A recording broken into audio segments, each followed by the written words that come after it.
Jadi di sini Yesus itu datang setelah dia bangkit, dia membawa darahnya sendiri ke the real holy of holies ya, ruang maha kudus, mencerminkan dia sebagai imam besar dan juga mencerminkan dia sebagai manusia karena dia merepresentasikan manusia. Jadi di situ dia membawa darahnya sendiri dan dia menyucikan tempat kudus itu gitu. Karena kita tahu bahwa pada saat Adam berdosa, eh, paradise ya, jadi taman itu juga jadi fallen ya, jadi jatuh gitu. Makanya setelah itu harus disucikan, sorga itu harus disucikan, tempat itu harus dikuduskan lagi. Jadi makanya Yesus menguduskan tempat itu gitu.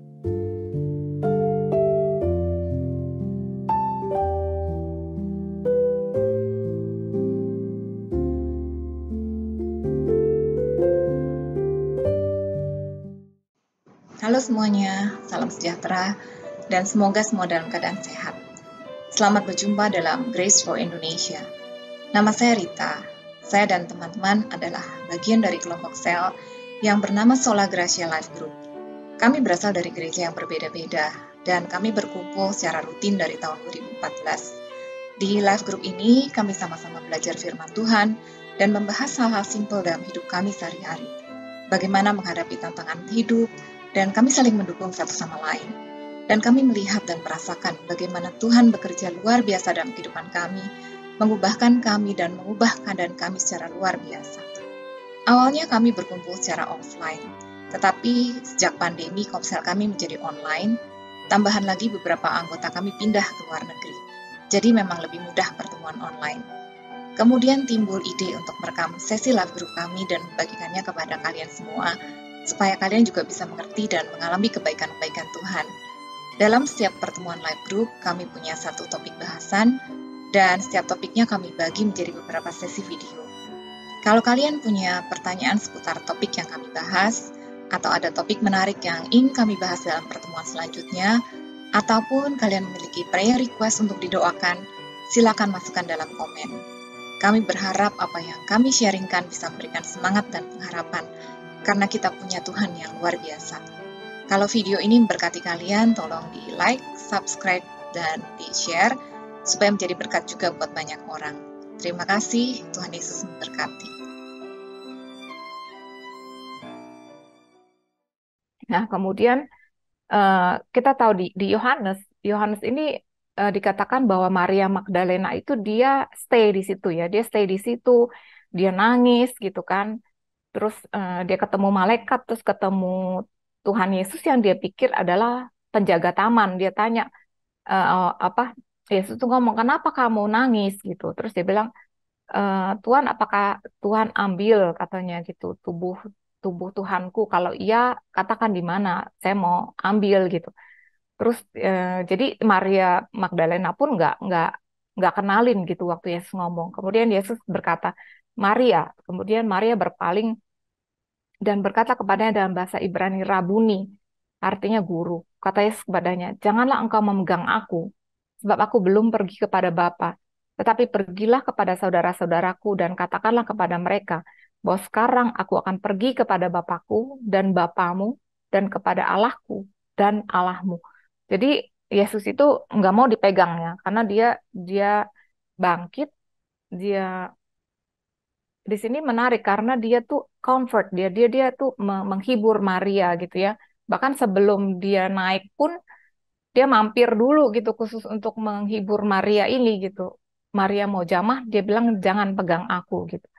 Nah, em, setelah itu ini kan pagi hari ya. Setelah itu ya Yesus naik ke sorga. Kemudian malam harinya dia menampakkan diri ke murid-muridnya gitu. Di sini dikatakan di Lukas 24 ayat 39-43. Dan sementara mereka bercakap-cakap tentang hal itu, Yesus tiba-tiba berdiri di tengah-tengah mereka dan berkata kepada mereka, damai sejahtera bagi kamu. Mereka terkejut dan takut dan menyangka bahwa mereka melihat hantu. Tetapi ia berkata kepada mereka, mengapa kamu terkejut dan apa sebabnya timbul keraguan-raguan di dalam hati kamu? Lihatlah tanganku dan kakiku. Aku sendirilah ini.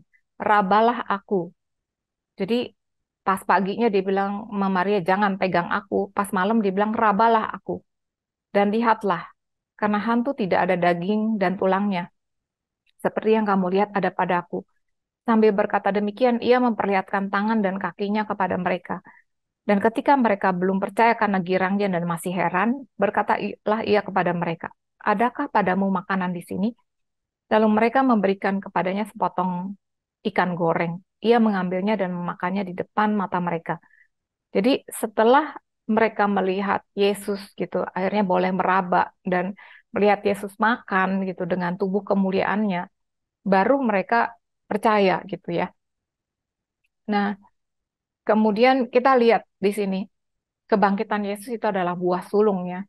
Di 1 Korintus 15 dikatakan bahwa ia telah menampakkan diri kepada Kefas, Kefas itu Petrus ya, dan kemudian kepada kedua belas muridnya.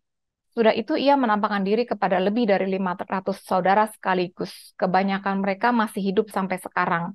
Sampai pada saat Paulus menuliskannya ini ya. Jadi Paulus menulis surat Korintus pertama ini sekitar tahun 50-an, jadi sekitar 20 tahun setelah Yesus bangkit. Kemudian dikatakan tetapi beberapa di antaranya telah meninggal. Selanjutnya, ia menampakkan diri kepada Yakobus. Jadi Yakobus yang disebut di sini bukan Yakobus dari satu dari kedua belas murid ya, bukan saudaranya Yohanes ya. Tapi Yakobus ini adalah saudara tiri Yesus. Jadi saudara dari ibunya Maria dan Yusuf. Kemudian kepada semua rasul. Dan yang paling akhir dari semuanya, ia menampakkan diri juga kepadaku, kepada Paulus gitu ya. Jadi di sini udah jelas di sini jelas ya bahwa Yesus itu bangkit. Dia nggak cuman eh, mengatakan dia bangkit dan itu juga bukan bukan hoax ya. Jadi bukan hoax. Itu betul-betul terjadi karena ada lebih dari 500 orang melihat. Kemudian Yakobus, saudara Yesus yang sebelumnya juga tidak percaya. Kalau kita lihat bahwa saudara-saudara Yesus itu juga nggak percaya sebelumnya bahwa dia adalah Mesias. Kemudian Yakobus itu menjadi percaya, dia menulis surat Yakobus, dan akhirnya dia menjadi kepala gereja yang pertama gitu. Kemudian juga kepada Paulus, Paulus yang sebelumnya teroris ya, nggak akan mungkin seorang teroris itu bisa berubah gitu 180 derajat dan bahkan dia sampai mati dipenggal karena memberitakan Injil Kristus gitu kalau dia tidak betul-betul melihat Yesus yang sudah bangkit gitu. Di ayat 17 dikatakan, dan jika Kristus tidak dibangkitkan, maka sia-sialah kepercayaan kamu. Dan kamu masih hidup dalam dosamu. Jadi percuma gitu. Kalau Yesus itu mati, dia bilang dia Allah mati, tapi nggak bangkit. Itu sia-sia gitu kepercayaan kita ya. Tetapi yang benar ialah bahwa Kristus telah dibangkitkan dari antara orang mati sebagai yang sulung, dari orang-orang yang telah meninggal. Sebab sama seperti maut datang karena satu orang manusia, demikian juga kebangkitan orang mati datang karena satu orang manusia gitu. Seperti maut datang karena kesalahan Adam, kebangkitan orang mati juga datang karena Kristus bangkit. Jadi di sini ada perkataan dari Wilbur M. Smith, yaitu menarik. Dia bilang, the meaning of the resurrection is a theological matter, but the fact of the resurrection is a historical matter. Dia bilang, jadi arti dari kebangkitan itu adalah masalah teologi ya. Setiap orang mungkin punya meaning yang berbeda untuk masing-masing orang gitu. Itu adalah arti yang subjektif atau theological gitu ya. Tapi kenyataan mengenai kebangkitan itu adalah satu historis dan itu bisa dibuktikan gitu. Jadi nggak ada satu orang manusia pun yang pernah mati dan bangkit. Tapi dia mati, dia bangkit, dia menampakkan diri selama 40 hari sesudah kebangkitan dia gitu ya, sebelum dia naik ke sorga. Jadi itu betul-betul menunjukkan bahwa dia adalah Allah. Nah, kemudian di sini kita di 1 Korintus 15 ayat 55 dikatakan, hai maut, di manakah kemenanganmu? Hai maut, di manakah sengatmu gitu. Jadi maut sudah kalah gitu. Tuhan Yesus sudah mengalahkan maut. Di Matius 27 ayat 53 dikatakan, dan kuburan-kuburan terbuka, dan banyak orang kudus yang telah meninggal bangkit.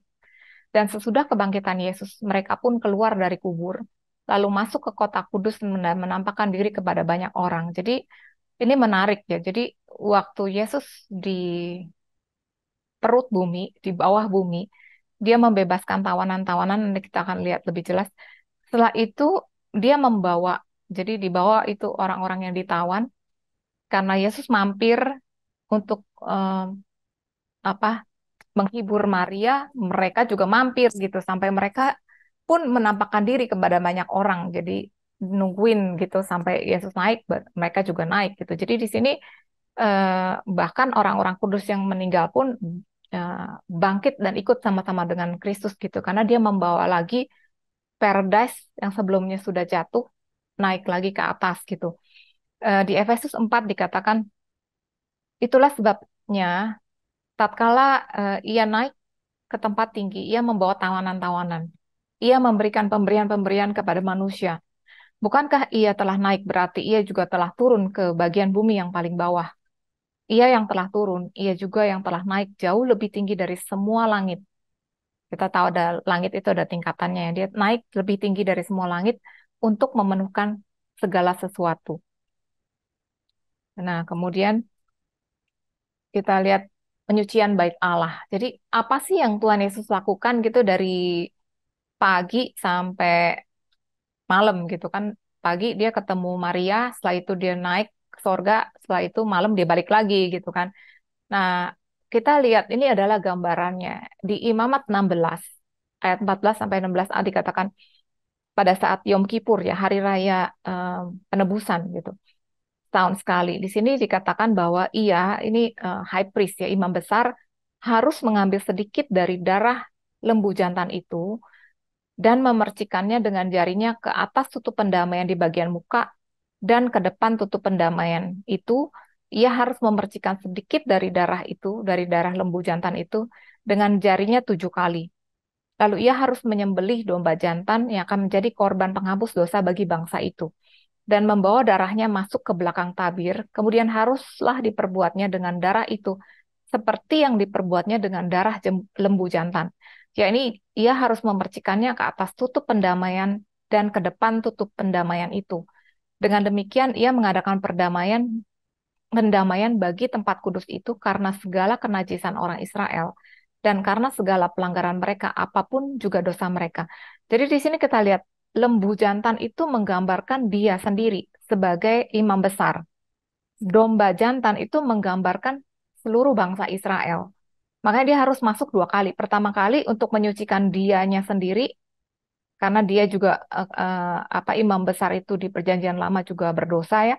Setelah itu baru dia membawa darah domba jantan yang melambangkan eh, penebusan bagi seluruh bangsa Israel gitu. Jadi dia 2 kali. Nah, bagaimana dengan Yesus gitu? Kita lihat di Ibrani gitu ya, bahwa Yesus itu juga menyucikan bait Allah. Di Ibrani 11 ayat 13 dan 24 dikatakan, tetapi Kristus telah datang sebagai imam besar untuk hal-hal yang baik yang akan datang. Ia telah melintasi kemah yang lebih besar dan lebih sempurna, yang bukan dibuat oleh tangan manusia. Artinya, yang tidak termasuk ciptaan ini. Ia telah masuk 1 kali untuk selama-lamanya ke dalam tempat yang kudus, bukan dengan membawa darah domba jantan dan darah anak lembu, tetapi dengan membawa darahnya sendiri. Dan dengan itu ia telah mendapat kelepasan yang kekal. Kemudian dikatakan, sebab Kristus bukan masuk ke dalam tempat kudus buatan tangan manusia, yang hanya merupakan gambaran saja dari yang sebenarnya, tetapi ke dalam sorga sendiri, untuk menghadap hadirat Allah, guna kepentingan kita. Jadi di sini, Yesus itu datang eh, setelah dia bangkit, dia membawa darahnya sendiri ke the real Holy of Holies ya, apa ruang Maha Kudus, mencerminkan dia sebagai imam besar dan juga mencerminkan dia sebagai manusia karena dia merepresentasikan manusia. Jadi di situ dia membawa darahnya sendiri dan dia menyucikan tempat kudus itu gitu. Karena kita tahu bahwa pada saat Adam berdosa eh, apa paradise ya jadi taman itu juga jadi eh, fallen ya, jadi jatuh gitu. Makanya setelah itu harus disucikan, sorga itu harus disucikan, tempat itu harus dikuduskan lagi. Jadi makanya Yesus menguduskan tempat itu gitu. Dan ini adalah untuk kepentingan kita. Jadi artinya itu sudah selesai gitu. Apa yang sudah Yesus lakukan, dia sudah selesai. Dia sudah menyelesaikan apa yang Bapa inginkan gitu ya. Eh, di sini menariknya kata sudah selesai itu dalam bahasa Yunani kan Perjanjian Baru, dalam bahasa Yunani itu adalah tetelestai. Tapi kalau kita lihat dalam bahasa Ibrani itu adalah kula gitu. Kula artinya sudah selesai, atau kala gitu. Itu tapi juga berarti bride, artinya adalah pengantin perempuan gitu. Kenapa? Karena pada saat aku percaya itu juga gambaran waktu Adam itu berdosa, itu sebetulnya kan Hawa ya, Hawa yang dia makan dulu, setelah itu pengantinnya itu dia memberikan kepada Adam dan akhirnya Adam juga jatuh. Nah, di sini Kristus, kita adalah pengantin perempuan dari Kristus. Kita jatuh gitu.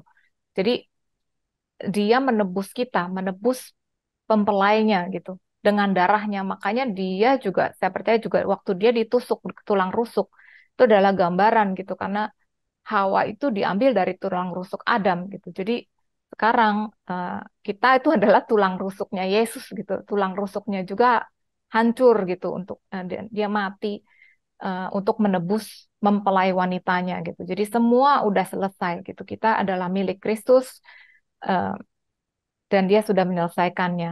Jadi di Roma 8 ayat 37 dikatakan, tetapi dalam semuanya itu kita lebih daripada orang-orang yang menang oleh dia yang telah mengasihi kita gitu. Jadi eh, dia sudah menang atas maut, jadi kita lebih dari pemenang karena dia memberikan kemenangannya itu kepada kita gitu.